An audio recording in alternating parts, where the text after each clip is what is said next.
Welcome back to Streamline Entertainment. It's Marvin speaking. We're going to get straight into a video by Comet Crime, Haley Comet, back in action on the Jay Slater case. Please support her, as she was on the case before myself and on it early, and have made some tremendous videos on the Jay Slater case, and it's certainly opened up our minds. Ask a really honest question. If all of you people that believe that Jay just fell, it was all Jay's own doing, Jay walked out, stumbled into the Mask Mountains, actually ended up just falling off a ravine, and that's all that ever happened, no backstory, no questions to be answered around Ayub, Airbnb, the friends that were with him, all of that, can I just ask people, why are there a group of people online who are threatening creators, who are silencing people, who are sending the weirdest messages, who are... I totally agree. I've had private messages from at least 3 YouTubers that have been threatened or have had a lot of hate mail in what they're actually doing, including myself, but I'm quite thick-skinned and just ignore it because we want justice for Jay Slater.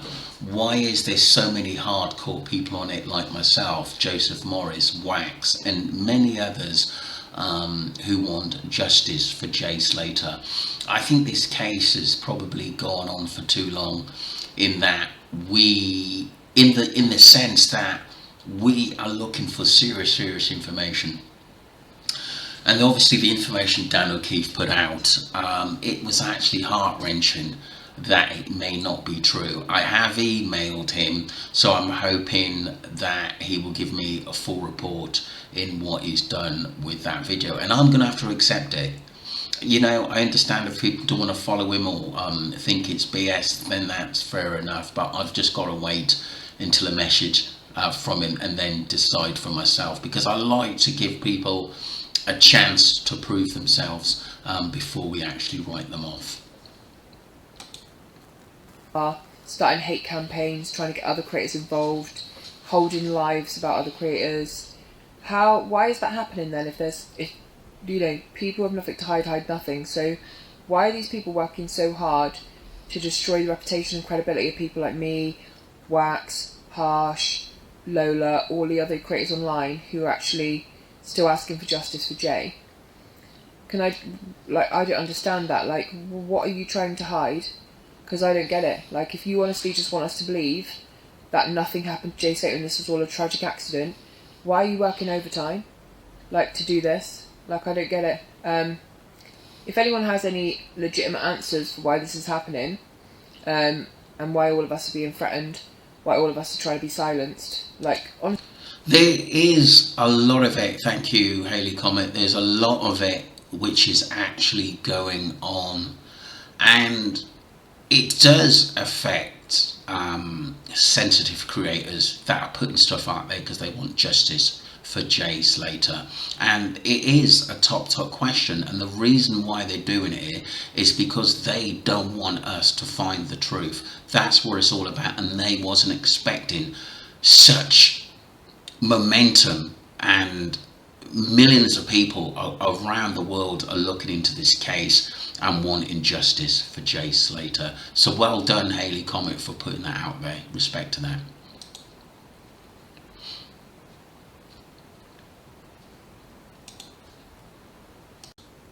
Part 2, we're going to go on to some interesting information by Marie Anna. She does come out with some good points, and she's very direct as well. This is interesting what she has to say. She's got a good point. Because I hope you're well and I hope your day is going as great as you. We're going to be talking about Operation Kraken and why it's so important, and this could potentially find justice for Jay Slater. So major raids are being conducted. This is to bust the crime groups, and there's been multiple arrests made, and this is due to the Ghost Network. We're going to delve into this a little bit, TikTokers, so keep your eyes peeled and keep your ears open. So a 32-year-old was arrested yesterday, and this was at his parents' house in Sydney because he was a mastermind of this network called Ghost. Now, the thing that's interesting is this character here, he owed millions in cryptocurrency, and a Mercedes which was parked outside his mum and dad's house. But I do want to touch base on, isn't there a person involved in the Jay Slater case that was trying to set up a Telegram account to help people with cryptocurrency? And isn't this person involved in the criminal underworld? Gonna let your imagination run wild on that one. So this ghost network, this is where you have devices that are not encrypted, so therefore it's not trackable or traceable. So it's believed that there are over 600 active ghost phones around the world, including about 400 in Australia. Investigators said they infiltrated 125,000 messages on the platform, and this is where people were allegedly discussing murder plots, drug trafficking and money laundering. Interesting, because this also links back to the people involved in the Jay Slater case. However, the good thing about this raid, it has saved the lives of 50 individuals who allegedly had plans of murder, extortion and assaults targeting them. Wow. Ghost devices which are untraceable. It makes you wonder what this actual world is coming through and what people can actually get hold of these days. And that's deep, that's very deep, and good work by Marie. Had only they got this a bit sooner, they might have been able to save Jay Slater. 33 searches were conducted on Monday just gone, and what did they uncover? I'm about to tell you. So they managed to uncover 2 cryptocurrency keys, 27 laptops, 126 other mobile phone devices, 200 SIM cards, 6 Rolex watches, and a 2021 Range Rover. Rolex? Jay Slater? I know his Snapchat said, just stole an AP with 2 Marley boys, gonna sell it tenner. However, didn't they originally say Jay stole a Rolex? I think this is all very linked. I hope you have a wonderful day. I'm not sure, because many high-profile watches actually go missing. She did actually make some value points about the ghost devices in the underworld, which I really appreciate all that information, because like I said, it could prove to be possible if some of these criminal phones were actually found in Tenerife, but I think a lot of them have been wiped and they would have got rid of them now. I know she's trying to help, but that's my thoughts on that. But thank you for the information anyway.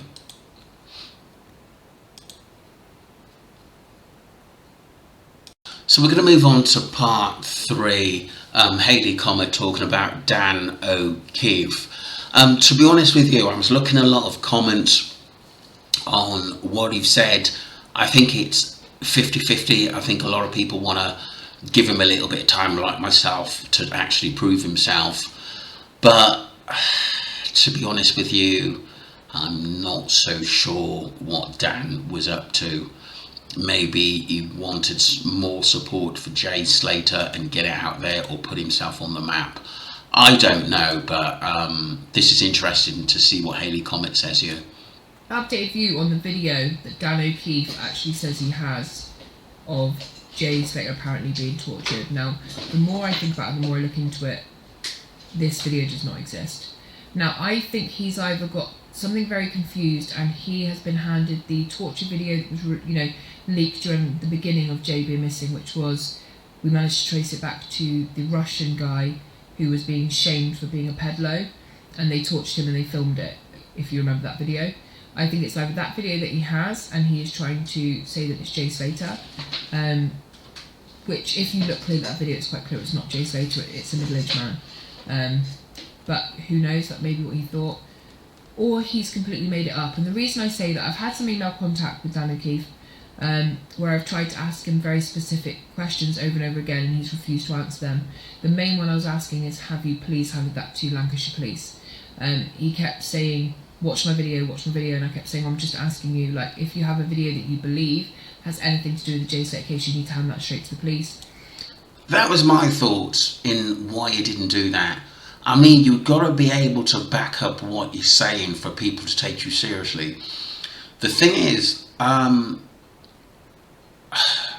knowing and listening to Dan, he seems quite honest. and he talks very straightforward. Sometimes you're actually sometimes shocked the things he actually comes out with, but he's very direct, and I thought he'd be pretty honest. But I have messaged him, and if it's not true and what he's said, I've given him tomorrow to actually to come back to me. But if it is BS, my God, he's really got people's hopes up in that we were going to find out, who, technically, hurt Jay Slater, and he's got that evidence.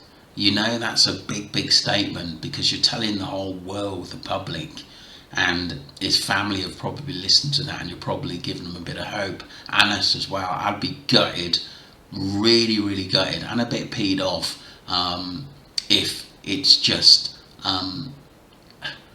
to get more people looking into the case, because that's the wrong way of doing it. And this is why I've just sat back a bit, because you have to be careful what you're putting out there. Still, he came back with something else strange. Now, one of my moderators went through the comments of that video, and he's consistently telling people he will keep that footage until there's 100,000 signatures on a petition.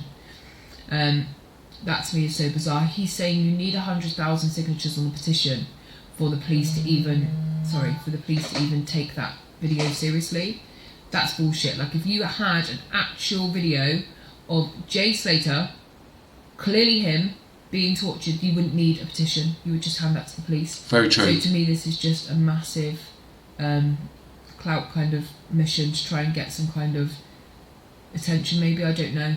But he had to know that if you put out something as disturbing as that, everyone's first question is going to be, have you shared that with the police? And the fact that you're saying you're not going to just yet, that's someone's son, dude. Like, there is no excuse for that. That's what I'm saying. This is what I'm saying. It blew everyone's mind. People couldn't sleep.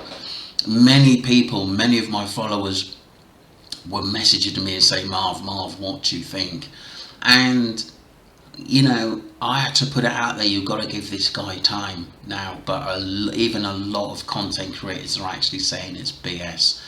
And I have messaged him, so I'm going to wait until I actually come back to it. But like I said, we still want justice for Jay. There are true channels out there like myself, Wax, Comic Crime, Haley, and many others. Joseph Morris, he comes out with great content. Harsh, and and many more. And like I said, we just got to keep fighting for justice for Jay Slater. So that was an update. But those who are being threatened or having nasty emails, it's happened to me. I ignore them. I'm not afraid to march on and get justice for Jay Slater. Thank you wherever you are in the world, and don't forget to follow the channel. Thank you.